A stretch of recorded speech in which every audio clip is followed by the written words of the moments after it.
Well, happy Sabbath. And it's wonderful to be here at Plantation. And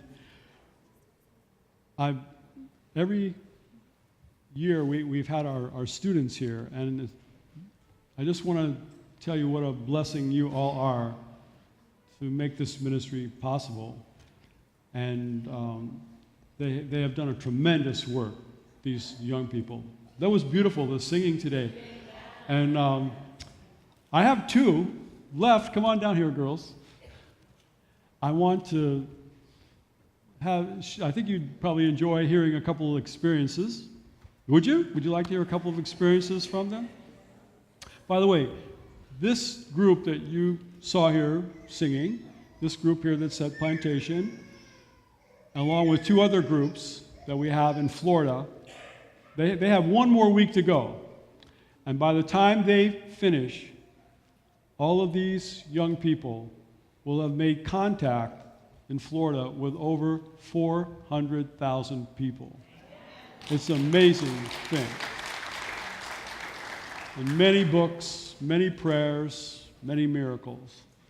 So we're going to I'd like to hear I think you'd enjoy a couple of experiences. This is Allison. We'll start with Allison and Rebecca. So Allison, your experience started, was it your first week, wasn't it? Something like that, close to the beginning of the program. And you went into a business and something kind of exciting happened. Yes. Well, this is the first time that I come to a program like this.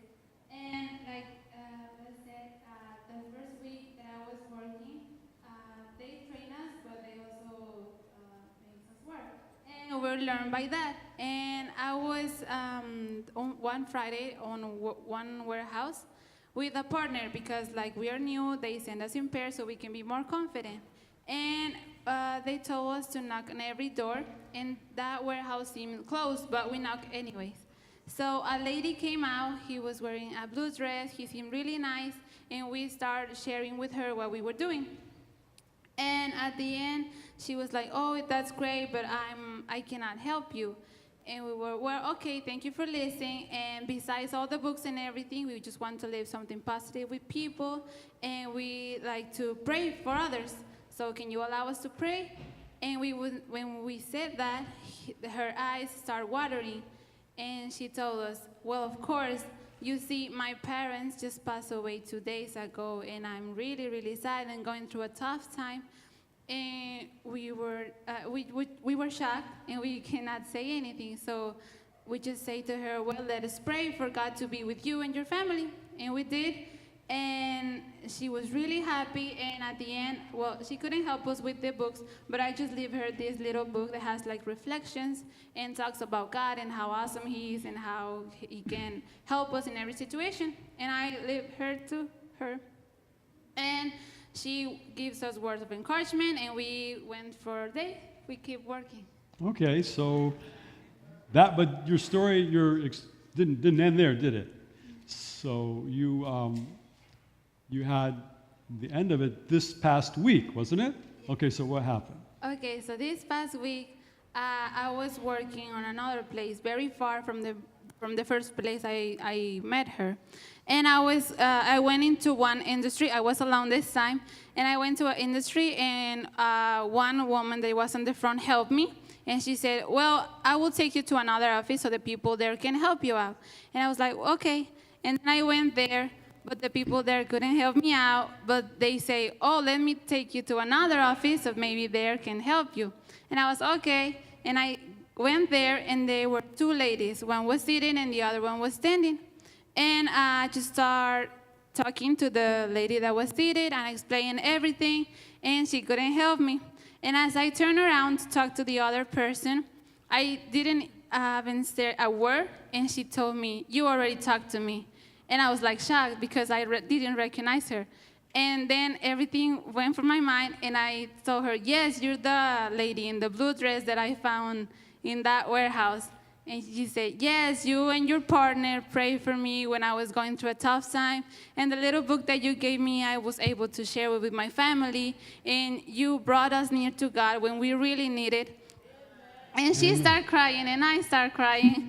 And again, I was able to pray for her. She again gave me words of encouragement. And the person that was seated was her friend, so she made her give me a donation.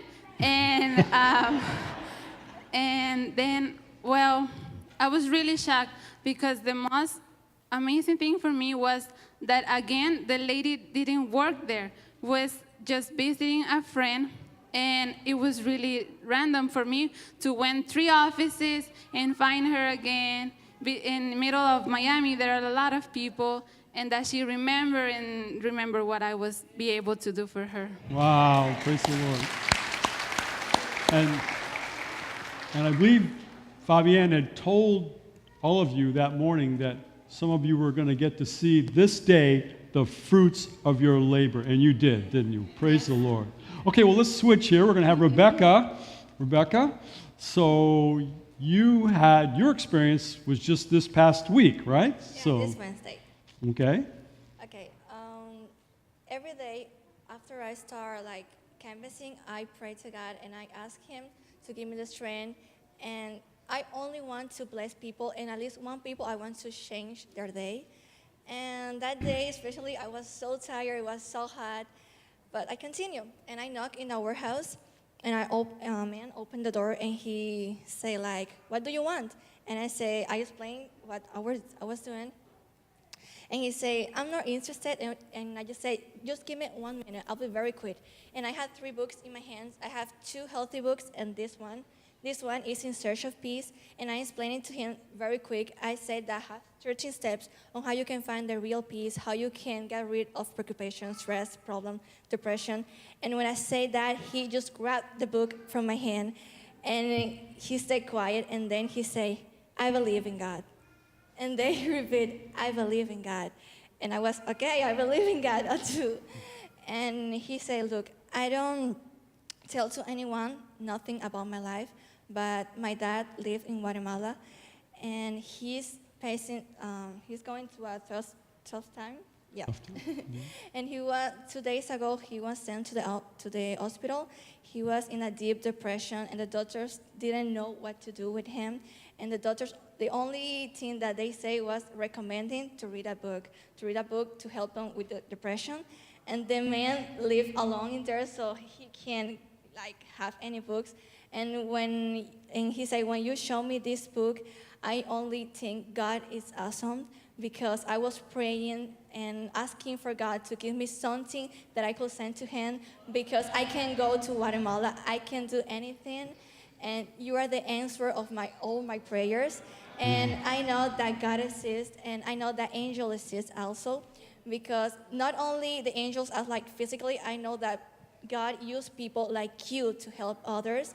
And as I said that I was passing a bad day, and he said, "I don't know what you're going through, but I know God loves you. God is going with you. God is going to help you with any of your problems. And I know that God has only the minimum person prepared for you for each day, so you can help me the way you help me and others." Amen. Praise the Lord. That's wonderful. Thank you, girls. And it all happened because she said, "Please, just give me 1 more minute. I'll be very brief." And these young people, they do such a tremendous job.